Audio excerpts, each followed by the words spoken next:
Ashama kabajamtoota hordoftoota maatii Tiyyootiin ara viidiyoo tokko qabadhee isin dhufee jira. Viidiyichi dhimma biyya keessatti deemamaa jiru wal qabata. Poolitikaa biyya keessa deemamaa jiru dhimma amantaatiin wal qabatee Ortodoksii Amaaraa fi Ortodoksii Oromoo jedhamee dhimmoota wal qabatanii jiran waliin ilaalla. Viidiyoon amma ilaallu dhiyoo kana guyyaa lamaan dura hiriira labsatanii jechuudha. Oromoon amantaa kiristaanaa naannoo Amaaraa amantaa kiristaanaa Ortodoksiidha. Hiriira labsatanii hiriiricha irratti wantoota jedhan maal akka jedhan yaamicha isaan akkamitti akka taasisan viidiyoo kana keessatti waliin ilaalla.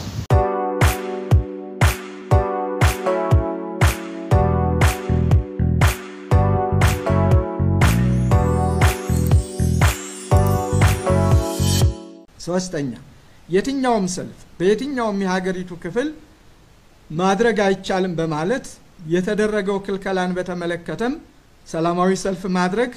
ከዓለም አቀፍ የሰብአዊ መብቶች ውስጥ መሰረታዊ መብት ሆኖ የተጠቀሰና በሕገ መንግስቱም አንቀጽ 30 ላይ በግልጽ የተደነገገ በመሆኑ መንግስት ራሱ የሚመራበትን ሕገ መንግስት ማክበርና ማስከበር ይኖርበታል። ቤተክርስቲያን ላይ ከላይ የተጠቀሰው ከፍተኛ መከራና በደል ምክንያት ከብዙ ሺህ ዓመታት በላይ ጸንታ የመጣችን ቅድስት ቤተክርስቲያንን በእኛ በልጆቿ ዘመን ስትፈርስ ዝም ብሎ መመልከት በጭራሽ የሚታሰብ አይሆንም። ይህን በደላችንን ለዓለም አቀፉ ማህበረሰብ ለማሳወቅና መንግስትም ከሚያደርገው ጣልቃ ገብነትና አፈና ወጥቶ ሕግ እንዲያከብርና እንዲያስከብር የጠራ ነው። የካቲት 5 ቀን 2015 ዓ.ም ሰላማዊ ሰልፍ መንግስት ተገቢውን ጥበቃ በማድረግ እንድናከናውን መፍቀድ አለዚያም የጠየቅናቸውን ሕገ መንግስታዊ ጥያቄዎቻችንን በአግባቡና አንድ ባንድ መመለስ አማራጭ የሌለው መፍትሄ መሆኑን ደጋግመን ለማሳሰብ እንወዳለን። በዚህ ሂደት ውስጥ የሚደርስብንን ሞት መከራና ስደት እኛ አባቶች ከመንፈስ ቅዱስ ልጆቻችን ጋር ደስ ብሎን የምንቀበለው እንጂ ቤተክርስቲያናችንና ሀገራችን ቆመን ቤተክርስቲያናችን ስትፈርስ ቆመን የምንመለከት ዝም የሚል አንደበትና የሚሸከም ህሊና የማይኖረን መሆኑን በአጽንኦት እናሳስባለን። መንግስት ከአጉልልከኝነቱ ወጥቶ ከህገ ወጦች ግለሰቦች ጋር በመተባበር በአደባባይ እየፈጸመ ያለውን የህግ ጥሰት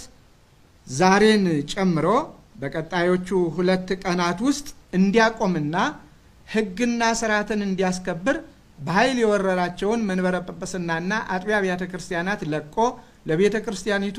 ህጋዊ መዋቅር እንዲያስረክብ ያለ አግባብ ያሰራቸውን ካህናትና ምእመናን ያለ ምንም ቅድመ ሁኔታ እንዲለቅ ቤተ ክርስቲያኒቱ ላይ ለፈጸመው በደል በአደባባይ ይቅርታ እንዲጠይቅ በካህናትና ምእመናን ላይ ላደረሰው ሞትና የአካል ጉዳት ተገቢውን ካሳ እንዲክስና የወደሙ ንብረቶቿን እንዲጠግን በጥብቅ እንጠይቃለን። መንግስት በዚሁ አካሄድ ህግ እየጣሰና የቤተ ክርስቲያኒቱን ክብርና ልዕልና ያዋረደ የሚቀጥል ከሆነ ቤተ ክርስቲያን መንግስት የጣሰውን ህግ መሰረት በማድረግ መብቷን ለማስከበር እስካሁን ድረስ ፍጹም ሰላማዊ የሆነውን እንቅስቃሴዋን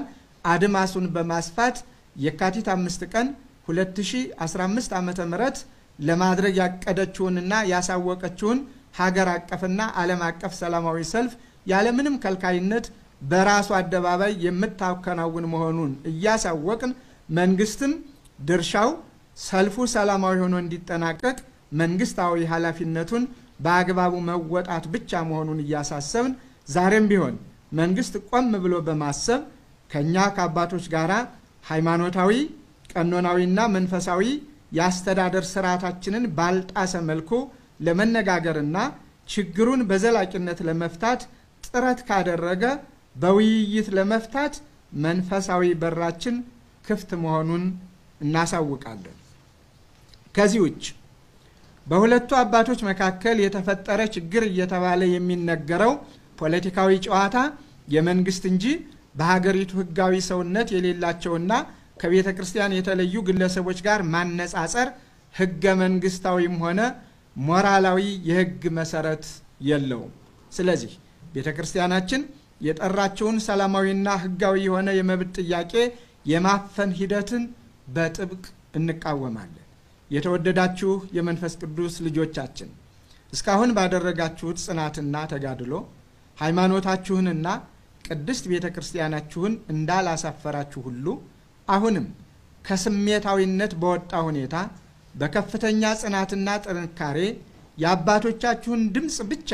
እንድትሰሙ ቤተክርስቲያንን በየአጥቢያችሁ ተደራጅታችሁ እንድትጠብቁ ለአባቶቻችሁ መንፈሳዊ ጥሪ ፈጣን ምላሽ እንድትሰጡ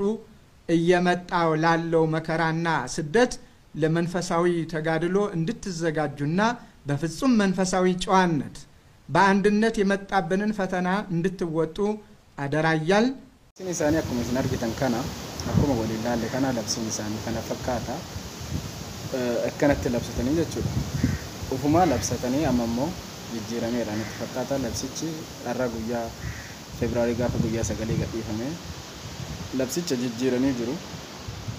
ቪዲዮ ለብሲቻ ጅጅረሜለ ከበደኒ ሲኒ ፌጅራ ቪዲዮ ቻውሊና ዳወኑ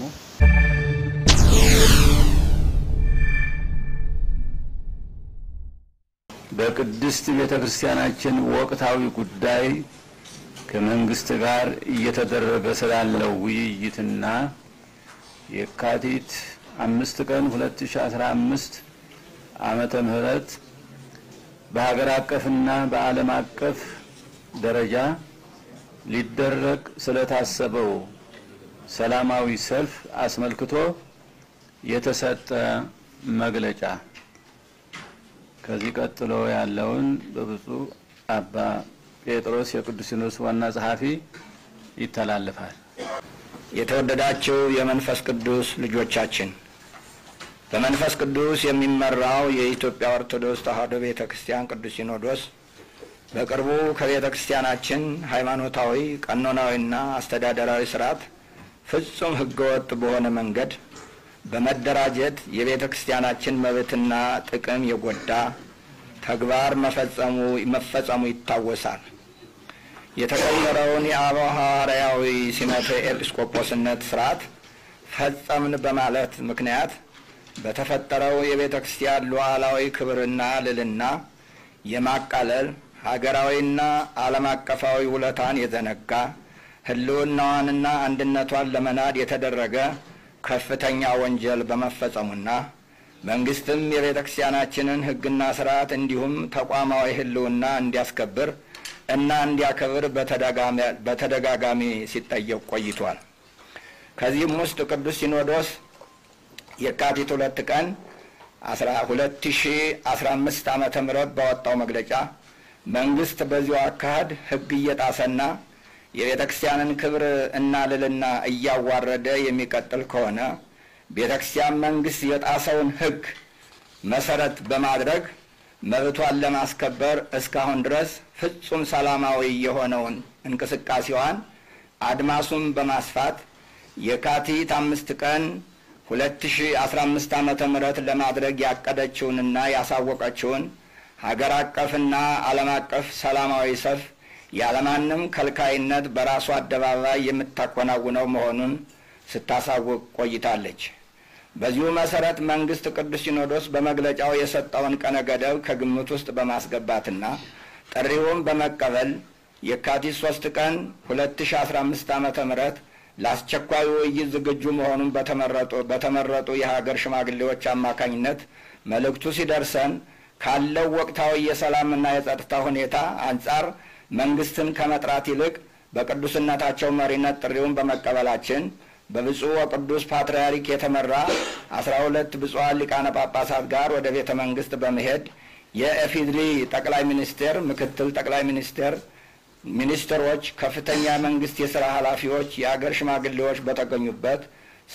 ሰፊ ውይይት ተካሂዷል። በውይይቱም የተነሱ ነጥቦች በዋናነት ቤተክርስቲያን ሃይማኖታዊ፣ ቀኖናዊና አስተዳደራዊ ህግን መሰረት ባደረገ መልኩ ጠብቃ የምትሰራና ከዚህ ውጭ ምንም አይነት ድርድር የሌለ መሆኑን ገልጻለች።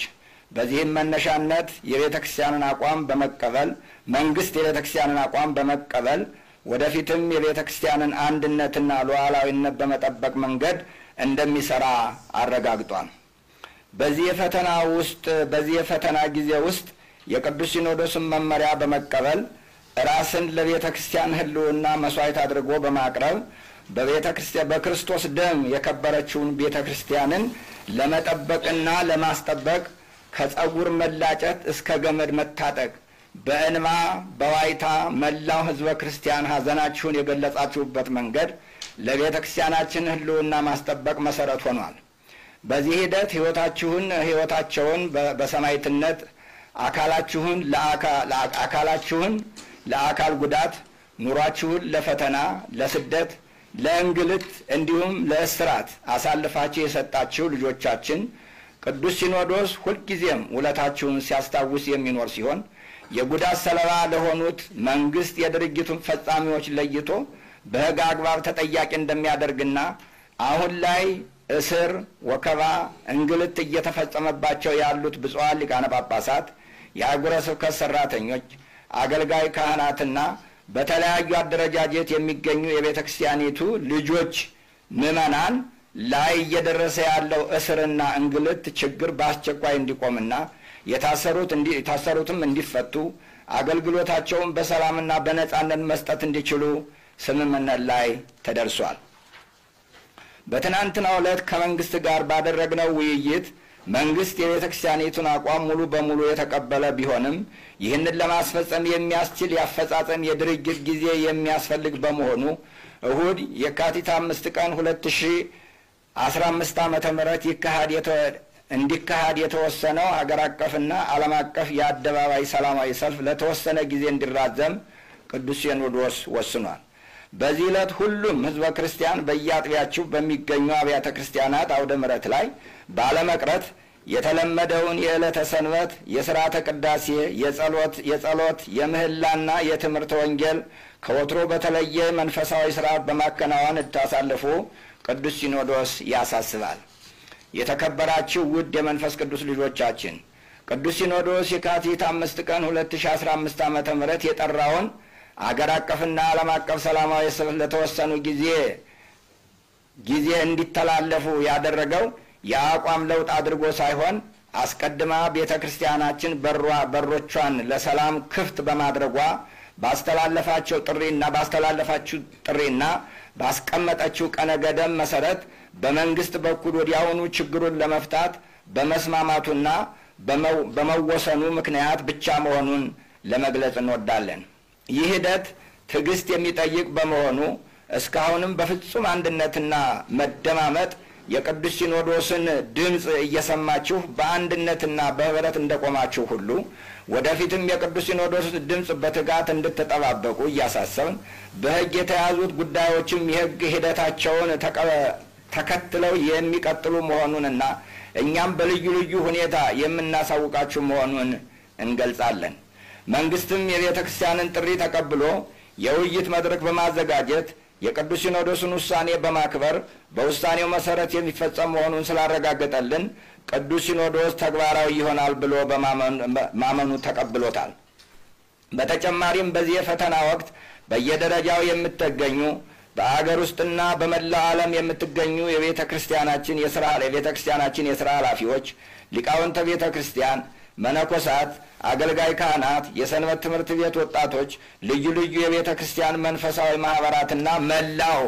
ምዕመናንና ምዕመናት እንዲሁም ከቤተ ክርስቲያናችን ጎን የቆማችሁና